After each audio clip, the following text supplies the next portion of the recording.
Hello, welcome to my message for November. The first thing I want to talk to you about this month is flu. Now, as you know, flu is a very serious illness that kills hundreds of vulnerable people every year. So that's one of the reasons why it's really important that all of our frontline staff are vaccinated against this illness. We've got an aim to have vaccinated 1,000 staff by the end of November.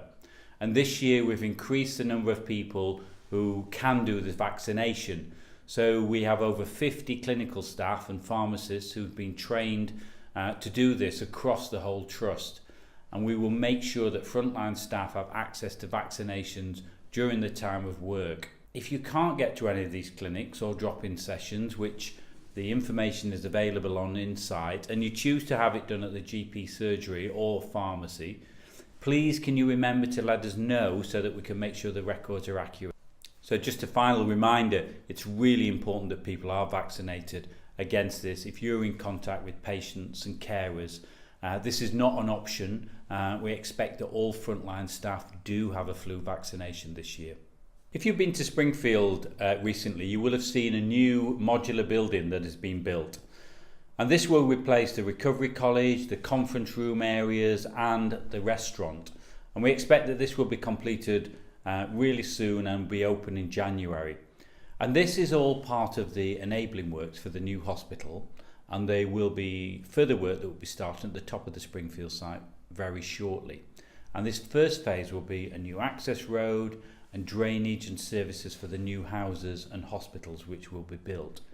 It will mean disruption, of course, for those of us who work on Springfield, but of course it will be worth it when we have the brand new facilities. Now, when we have new hospital and when we have the new buildings, we'll obviously have a lot less room than we've got at the moment. So that requires us all to work in different ways. And I've talked previously on messages about the Smarter Ways of Working programme, which is helping us to work in different ways to enable us to manage in the reduced space. Now, some of the feedback that we've had about this was staff wanted to know how this would work, and there were not a lot of suggestions about how this could be better organised. Now, one of the main things that was raised by staff when we've spoken to them was the lack of meeting rooms for people to be able to have staff meetings in. So we've done a lot of work around making more meeting room space available and using technology in ways that allows you to go on Outlook and book rooms, and you'll be able to see where all the rooms are available. And we've put new technology in these meeting rooms to enable you to work in a more effective way.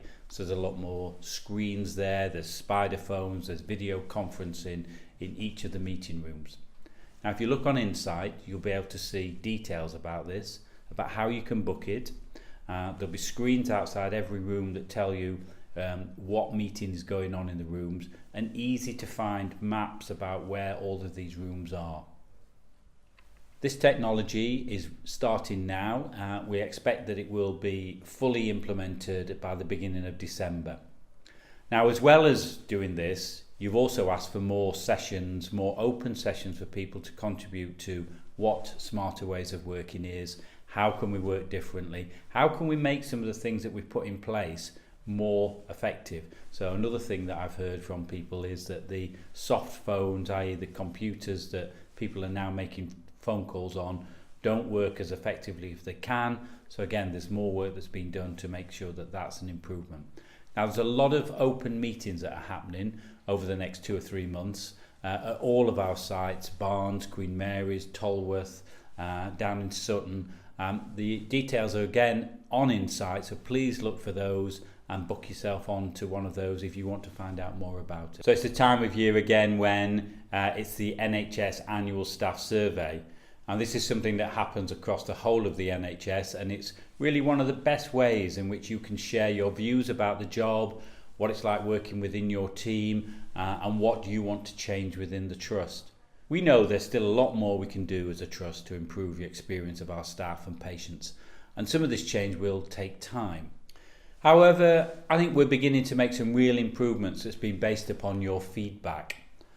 So, for instance, there's lots of things that you said, and as a result of that, we've done and we made some changes. So we've launched the Making Life Better Together programme, and this is an exciting programme that's really focused on improving the experience of staff and patients. You can read a lot more about it on Insight, but some of the things that you said from the Making Life Better Together and listening to action sessions was that you wanted more opportunities to celebrate the work that we do here. And this year, again, we're having the annual Quality Awards. I'll talk a little bit about that in a moment. We're also hosting a summer event every year similar to the barbecue that we held for NHS 70, which I know was a real success and people really enjoyed. And you've said that you wanted more opportunities. You also said you wanted a greater focus on health and wellbeing. So you will have seen recently we had free eye tests available to everyone across the trust, and we are also going to restart physical exercise classes. In addition to the running club and the walking club that we have, there will be Zumba and Pilates classes available for staff. Now, the staff survey is open all of this month until the end of November. At the moment, our response rate, there's only 25% of people have responded. And I know that that's we can do better than that, and that's slightly below some of the averages that I'm seeing with other organisations doing it. So if you have done it, I'd say thank you very much. And if you haven't, can you please make some time to complete the form? It doesn't take long, and it really is that opportunity for us to get some information from you. If you can't find it, just go in your email box and search the word Picker. That's P-I-C-K-E-R, and the email from Picker should come up, and then you can just click the links and you fill the form in.